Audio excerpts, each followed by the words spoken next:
Hi all, it's Vanessa Love and this is my channel about the mental health field and related topics. So today it is a video about the actual mental health field. As you noticed, I did cut my hair. I did say that I might do it eventually at some point, and the time came. I had been thinking about it for months, and finally I was like, I have a moment. Let me get this haircut. So I did. Alright, so one of my friends on Facebook, because I'm old, had asked, like, what do therapists do that is damaging to, basically it's like systemically damaging. And I mean, like, but any of like the illegal stuff, the stuff that's against ethic codes is very annoying. Like, it's not annoying, it's illegal, and it is part of the damage that is created. I don't know how many people have reached out to me. It's been at least 5 in the last many years who have said, yes, like, my therapist took advantage of me. And, like, I hear stories about people taking advantage, like, therapists taking advantage of people, and I'm like, oh my fucking God. You went through all of the school, all of the tests, all of the application bullshit that they put you through, and you still acted like a fucking freak, dude? Like, ew. And like, there's so many stories of it that I'm just like, oh my God. That just sucks. It's just, I don't, but there's a lot of things within ethics that, like, therapists do that I'm just like, I don't go with that. So things that are damaging to people that therapists do, other than the ethical, like, betrayal, like, just not follow ethics. So there's like 2 things that I think of when this topic comes up. One, diagnosis. So diagnosis is really, really tough because, like, you have to determine as a therapist whether or not your client can handle it. I know that one time I did try to inform my client that, like, actually they were in a different category of therapy, of their diagnosis. Instead of depression, it was dysthymia, which dysthymia means that, like, you don't feel good all the time. That's unfortunately kind of a baseline. So, like, depression is like, oh, for 6 months, for, like, sorry, it's not 6 months, it's 2 weeks in a 6-month period where you have a depressive episode, and you can have a depressive episode in the middle of dysthymia, which, oh my God, isn't that great? That's so wonderful. So you already feel like shit, and then you can feel like worse shit. Ooh, right? People are so excited to have this. Just kidding. Sorry. Like, I just had a little moment there. They had dysthymia because dysthymia is for people who have had, feeling of worthlessness, like sleeping too much, eating too much, sleeping too little, eating too little, all of the symptoms of depression, but they've had them for 2 years with no more than 1 month reprieve from those symptoms. So, like, that's obviously a concern, right? And I'm, like, trying to explain this to my client, and I'm like, yeah, so this 1 month reprieve, and, like, it, like, at a time. So, like, let's say, like, you have 1 good month and then you have 2 bad months, you can still have another good month, but, like, for the most part, it doesn't last longer than that month. So he was like, oh my God, I can't believe that some people get a reprieve from this. I don't think I've ever had a reprieve from it, but the diagnosis just overwhelmed him. And, like, I thought that I, like, prepped it pretty well. I thought that, like, I had, like, kind of prepared this person, mentally to accept this information. It still took a couple of sessions after that for that person to feel comfortable with that diagnosis. I've also had clients get diagnosed by the internet. That's always so fun. So they came to me. We were doing our counseling and everything. It was fine.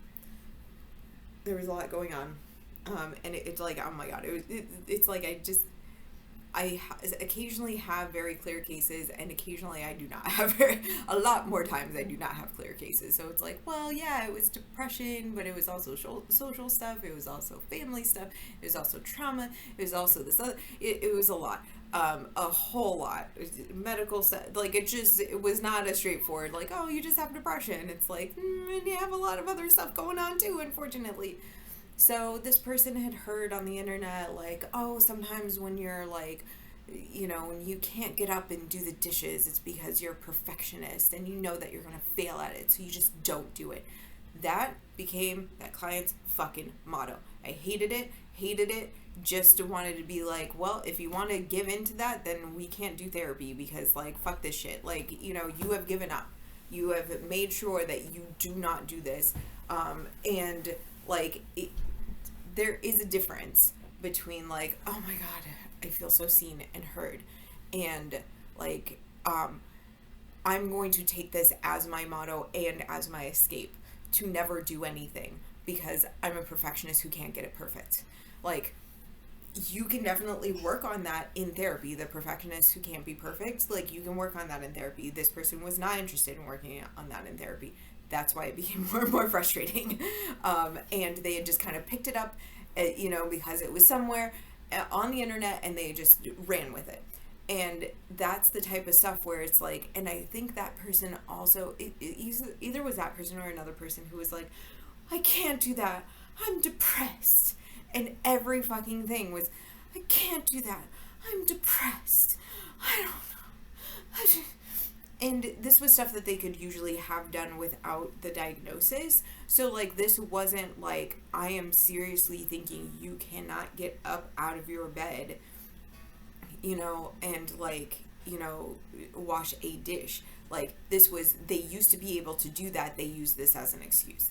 And, like, there have been, people who have done that. Like, luckily, my clients have been so much better. So I do not have that experience as much, but, I think that is one of those things where it's like, sometimes we can damage people on accident by revealing what their diagnosis is. Also, there was, like, a person a long time ago who was like, I want to read the notes from my sessions, and I was like, I don't, like, what are you expecting to, like, get out of that? And it was like, I want to read what your actual thoughts are. And it was like, I just write down what we talk about. Like, I don't write down, like I write down what we talk about, and then I get rid of them at the end of the week.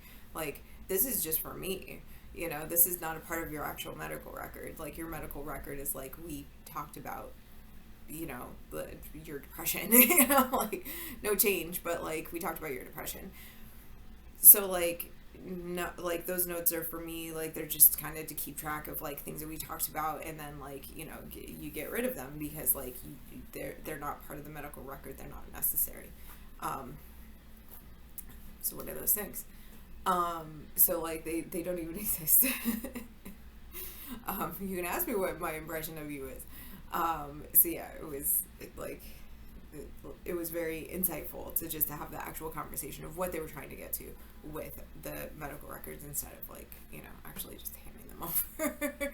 Because it's like, oh, what is this? It's a paper that said what we talked about and what your diagnoses are, and, all of these things that just insurance needs. It's not this is your medical record. It's not as insightful as you thought it would be.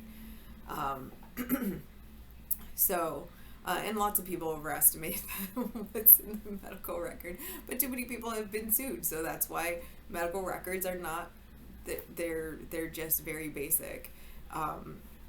Yeah. So, there's that. One of the other things that I've experienced more than once in the field is that people spend a lot of money on getting certified in something. CBT, DBT, EMDR, MDFT, all of these other things that, like, they cost at this point like $7,000 if you want to go and get certified for these. And then it's a continued, like, expense, because then you have to keep your certification up every year. You have to take CEUs from that company because, this is all just trying to get money from, therapists, and unfortunately therapists are usually, are sometimes, I can't even say usually, had been, now not always, rich middle class white women who, like, they could afford to do these $7,000. Like I eventually paid off my student loans, man. Like, I am not paying 7,000 fucking dollars for any fucking thing, for a class that I have to take for 6 months. And they're like, well, you can't practice yet. You can't practice yet. Well, you can't implement it yet. You have to know all of the things before you, and then, like, because you're so invested, you try and put that into everyone. And that's not how I want to interact with my clients. But I do know many people who do this. So the last time that I remember it being significant was about 10 years ago. About 10 years ago, a lot of money came into the state. I'm going to guess it's from the federal level, to have everyone in the state trained for MDFT, multidimensional family therapy. This was to be done in home, and it's like a collaborative family therapy that you can do in the comfort of your home. I almost want to code switch. I'm not going to code switch, but like, it's kind of like the system coming in and telling you exactly what you and your family would need to do in order to like be perfect. And like, that's the sense of it anyway. Like, it doesn't seem like it actually takes into account the family, and what the family needs are, or what the actual like weaknesses of the family are. So it literally feels like someone coming in and being like, so you have to have these rules in your house. And I can tell you that in my case with like my client, it did not go well. So I had a client, very, very sad case, very complicated case. So the part that I'll focus on though is that they had an older sibling. The older sibling did very wrong to them, to the point where the older sibling was removed from the house. The family was sometimes supportive of the victim, sometimes not, like more supportive of the older sibling. I'm guessing perpetrator. I don't like, I'm like, it feels weird, but older sibling. So the older sibling.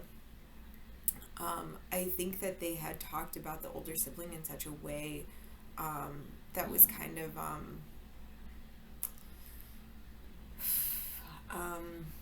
like, I don't want to even say supportive. I want to say like almost glorifying, like that they're just such a wonderful person, so the victim is home hearing this stuff, about like, oh, I can't wait for older sibling to be home. I can't wait for older sibling.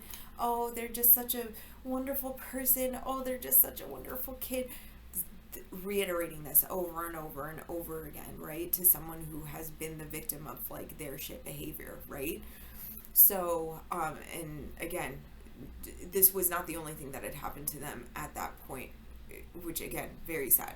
Okay, so they're heading towards reunification, which is great. Oh my gosh, so exciting. Everyone's like, excited in a way, like not like cautiously excited, they're like, yay, person gets to come back, also we should have rules. So the MDFT, the DCF, I think sets them up with this, right? Oh, we're gonna do MDFT for you, MDFT, MDFT, MDFT, MDFT, MDFT. I talk with the person and I'm like, hey, so I know the family, I know the weakness. The weakness is that they missed out on a couple of years with their kid. That's significant. Okay, that's significant.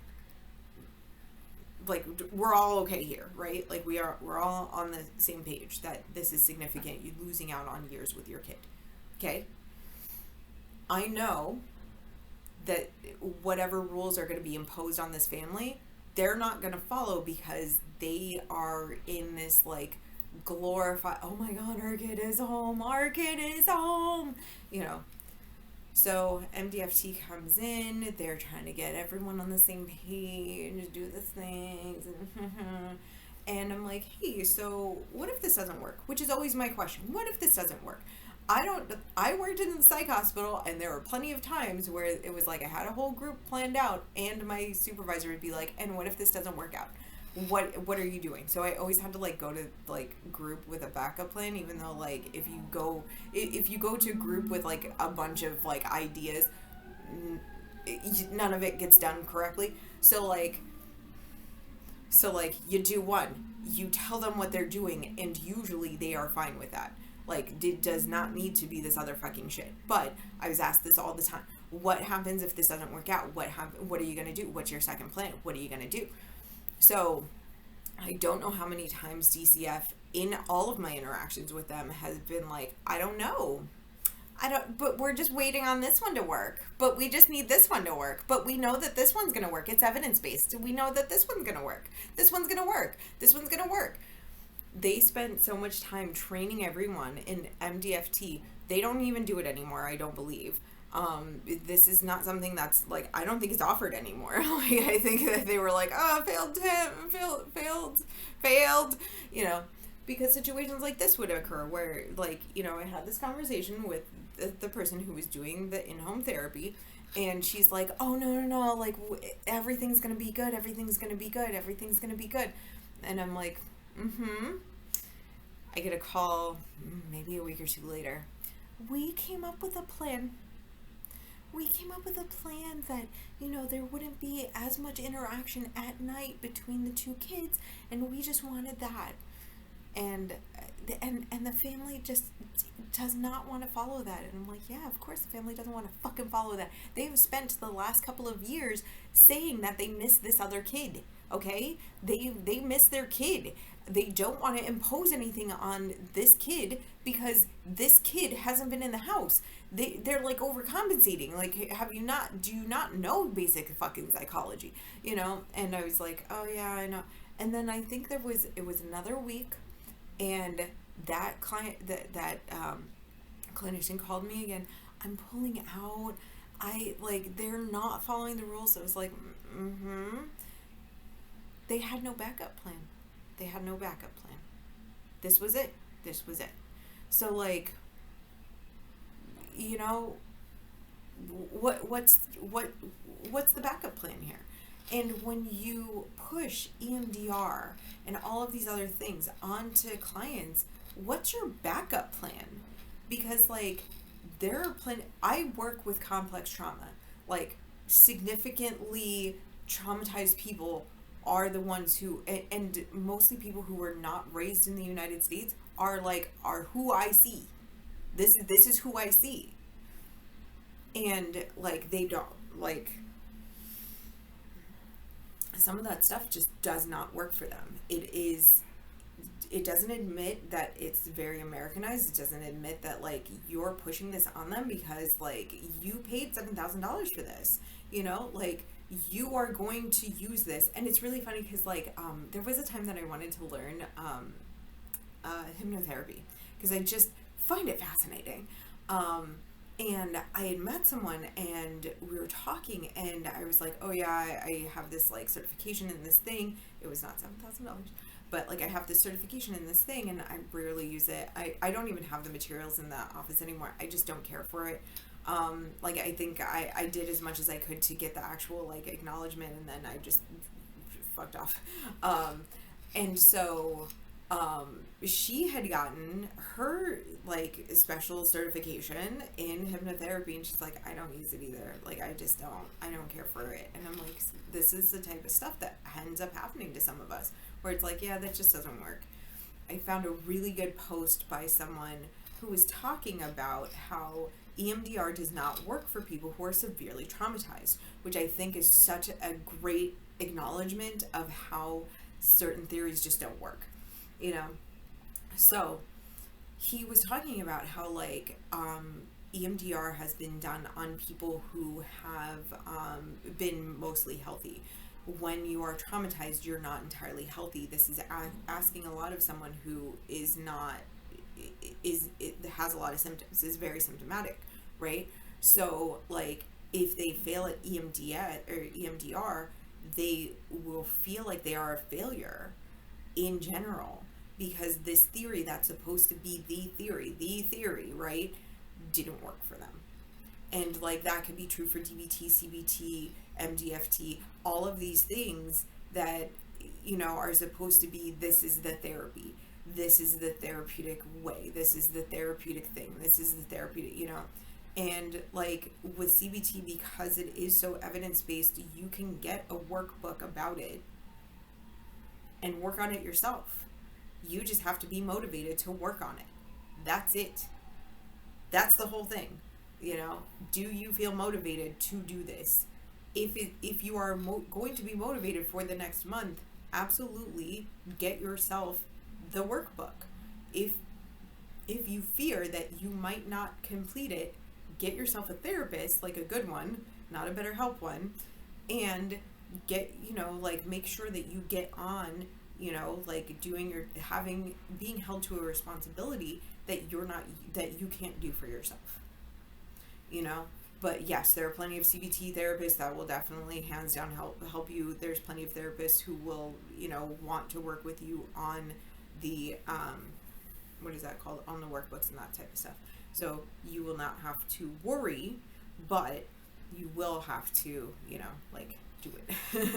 That's the whole point, right? But if you feel motivated enough to do it on your own, do it on your own. That's how it works, right? And I mean, unfortunately, it's also DBT that can also work that way too. They have workbooks. They have, you know, how to do all of these things. With you know, for therapists and stuff, so like you can read it, it's out there. Anyway, I hope that was helpful for you. Obviously, please comment on this and how you feel that like therapists have not been helpful for you. I didn't plan on talking about this, but like I think it is one of the things that that is part of therapy. So most people who are who are therapists, it's assumed that we're all like these, I'm like, yeah, I guess middle class, like white women who are very, very, very liberal and who like will bring that into the sessions. And like I want to reiterate that that is not true. There are still men in this field. There are still people of color in this field. There are still people who are conservatives in this field. And if you feel that like your therapist is trying to push onto you their own personal biases, get another therapist. Like, it is not okay to have a therapist that politically you know you do not get along with. And especially if you are aware of that and that you feel disrespected by them. Like, because I'm like, nope, that's probably true. You know, like you might be in a place where like that is not going to help you. You know, I have a friend who's going through a really hard time, and I'm like, I don't think I'm like, I don't think a therapist who is a white female who's mostly liberal is going to help him, especially in the system that he's working through and like the feelings and everything that he's working through right now. He is you know, argumentative about every goddamn fucking thing under the goddamn fucking sun. Like if I'm like, oh, you know, it's my shoes are purple today and they're on, you know, the ground, he would be like, but I mean, they're technically on the ground, but they're not really. Like, he would argue about that shit, and I'd just be like, you know, or he'd be like, well, they're not really purple. The color that you're thinking of is actually violet or whatever. Like, that's what that color is. But if you knew the color wheel, like you say that you would because you're an artist, like, then you would have known that to begin with. Like, that type of shit. And I'm like, yeah, so I don't think like a liberal therapist is gonna help him. Maybe a conservative male therapist, which definitely is in existence. So like, I think that could be very helpful for him, but I'm also like, you know what, not my problem. He has to figure it out on his own. You know. And if you're like, why are you friends with this person? Because they're very different in person compared to online. They're very nice, wonderful, understanding, like friend who like, it's one of those people where it's like they show up, they're so nice, you know. It's just all of this other shit. Anyway, I hope that was helpful for you, and I will talk with you soon. All right, have a good one.